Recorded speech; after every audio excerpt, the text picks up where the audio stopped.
Why Zuck is so good at making terrible products? Well, this sounds interesting. Weeks ago, a new TikTok-like social media app launched where all the videos were AI generated. Users can comment on and share. It's so funny that even selling out to make AI slop, Vibes got nobody interested because everyone went to Sora. Like this whole thing, they was forgotten about day one. What? You've never heard of Metaverse before? I heard about it day one. That's because while the new Sora app has often topped the iOS App Store list since it launched and is seemingly all anyone can talk about on the internet, Meta's AI app, which includes both the video. By the way, Sora, I mean, we talked about how they need to monetize it and how they were surprised by people generating a ton of stuff on Sora but not making any money. I saw recently that Sora changed their rules. So now if you want to make more than like, I don't know, I think it was 10 videos on Sora, you have to pay extra per token. So all the comments in the Sora subreddit are like, fuck you, I'm so...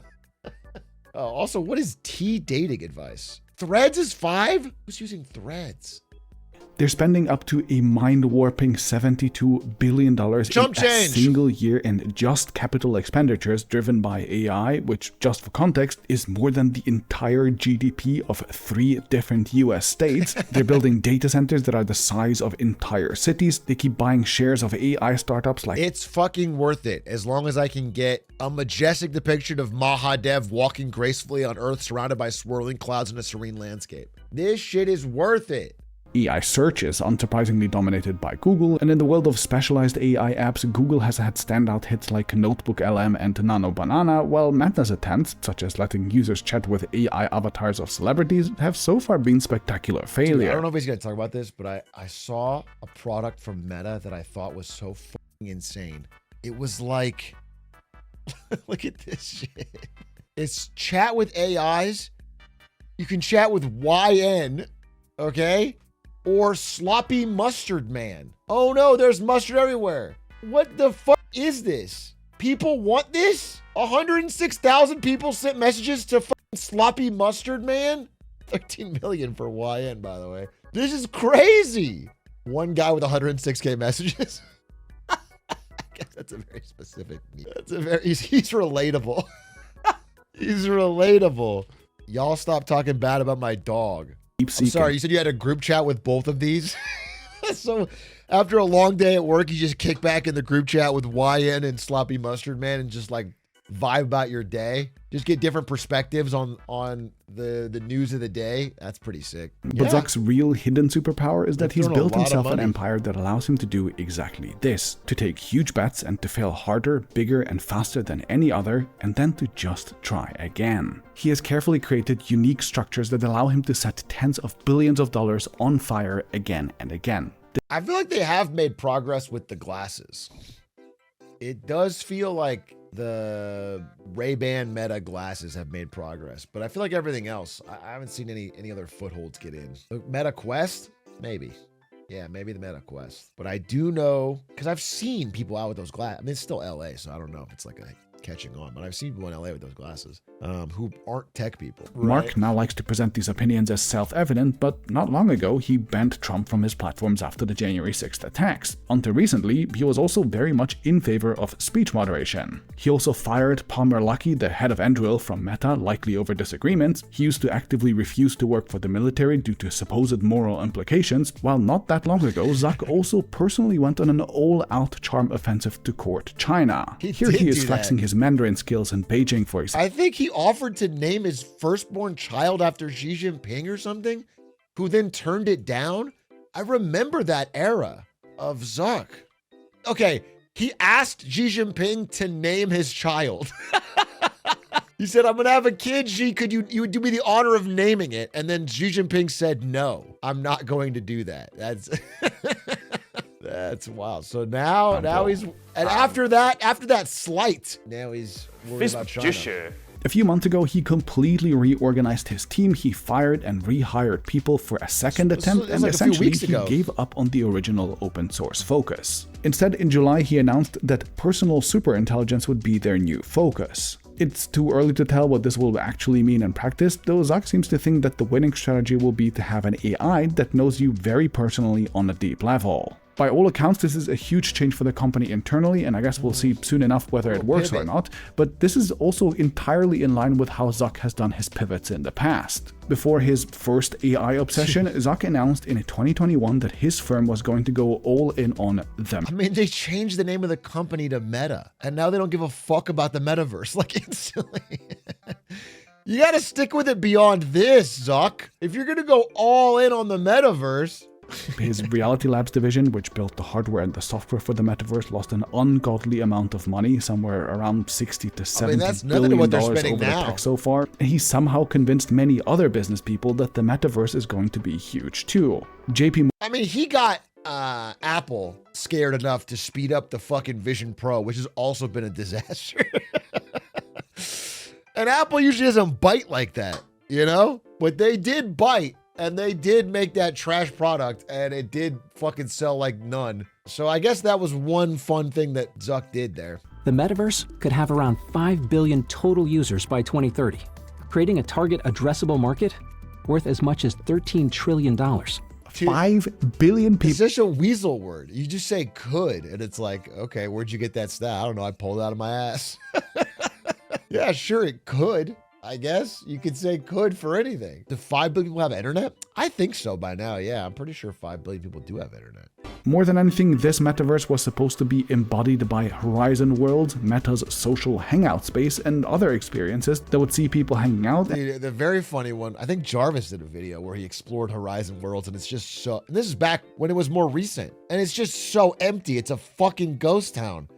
It's like kids that are left at home by their parents who bought this stupid trinket. So that was Zuck's last big spectacular pivot before the current AI boom. But if you look further, there's actually plenty more. There was, for example, Libra from 2019. I remember that. Or maybe you remember it as DM because it was renamed. Another one, but I'm just going to fucking pre-say this before he talks about it because it's such a funny. Do you guys remember? It was like a video chat device for your home.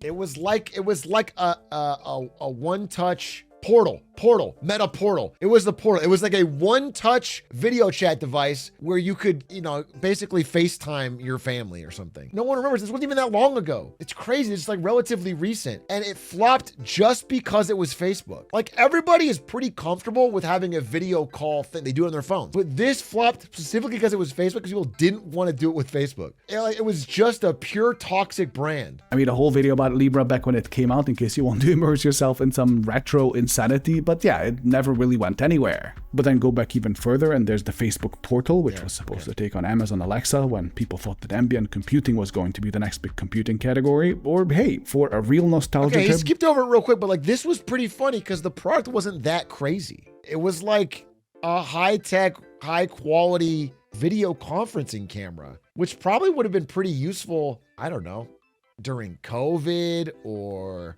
I don't know, for family. Like I think I could have got this as a gift for my family and video call. It didn't seem that crazy of an idea, but nobody wanted to do it with Facebook. I got my hands on this cute little guy for the video, which is called the HTC Cha-Cha, and it was one of the few attempts by Zuckerberg to try to skin Android phones into becoming vehicles for Facebook services with special buttons and integrations all over the OS. But unsurprisingly and thankfully... So, I mean, the story of Facebook is one dominant product, Facebook. Everything else was acquired. They didn't innovate anything else from internally. And then that generating enough free cash flow to fund an infinite amount of failures. Either they steal something, you know, a feature or buy out something, or have they created anything at Facebook that is actually like pound for pound profitable? Google does this too, but Google's had success. It's like, what is a Facebook innovation? Didn't they make or buy WhatsApp? They bought WhatsApp. So I'm not counting that. It's a I mean, they've made smart acquisitions. I'll never deny that. I had a ranking of the best acquisitions of all time, and like 3 of them went to Zuck. You know, like they made really smart buys. They got Instagram for like the greatest price of all time. They bought Instagram for like $3 billion or something, and it's worth $100 billion plus probably. I mean, it was a great deal. It was $1 billion? Yeah, I'm sorry. I think maybe WhatsApp was $3 billion. They made great acquisitions, but have they made anything? I don't think so. They invented minion memes. No, that was their dedicated user base of old people on Facebook. Those people made the minion memes. They deserve the credit. I guess you could say Threads. If Threads keeps getting bigger, theoretically Threads. I mean, it's not like it's an amazing innovation, but it is a homegrown app. I wouldn't say that's crazy. I'd be shocked if Threads is bigger than Blue Sky. I'm pretty sure Threads is much bigger than Blue Sky. It's just like it's it's gotten big in some Southeast Asian countries. Like it has a big user base in countries that have low revenue. So it's not able to sell a ton of ads, not super profitable, but it is big. Like Threads has been doing decently well, actually, but just not in America. Now at this point, you're probably thinking that these constant pivots, which also seem to fail spectacularly usually, can't possibly be a sustainable strategy. But I actually think that Zuck is uniquely well set up to just keep doing them. To begin with, while Zuckerberg owns only about 13% of Meta's stock, he actually controls around 60% of the vote. He insisted on keeping it that way in the early days and has managed to retain complete control over the company. Yeah, all his shares have like 20x voting rights. It's pretty crazy. So yeah, and it's he has like different class shares. He has class A, everybody has class B. He has 20x the voting rights, so he doesn't need to own that many. I've so far talked a lot about Zuck's it failures, has but to I think stick. many of his long-term bets are slowly coalescing into something that might actually work. I'm talking about Meta's smart glasses, of course, which are the first product category from Meta in years that I think both has real potential and is also a category where Meta seems to be truly ahead of the... Yeah, I said that earlier, but I do agree. Like I do think if they have something, it's with this. Still not making money yet, but like this is something. Some people are trying this. If you've ever talked to people who actually bought these, you'll almost certainly have heard that the people really like them, and while sales are still in the low single-digit millions... Okay, well, I'll say, I did try them. The camera's cool, the battery life is terrible, and talking to it is like, in order to get the model, I mean, it'll get better, right? But to get the model to run on the glasses, it's like super stripped down or something. It can't actually answer any question other than like the most basic shit. So I don't know. It's, you know, there's potential, I guess, but it just doesn't feel like it could be a phone replacement, but I could be thinking too dumb. Maybe if it was really, really good. Hey, their glasses now do have an AI assistant built in that's actually reasonably useful and will likely get much smarter over time too. Yeah, I didn't in a think way, it was reasonably useful. But hey, if there's an arms race of corporations trying to capture all of our data online without our consent, there's now also a counter arms race in trying to get all of that data deleted. And our side just got a major new upgrade. Check it out. Yeah, I don't know. It's strange for sure. It's strange.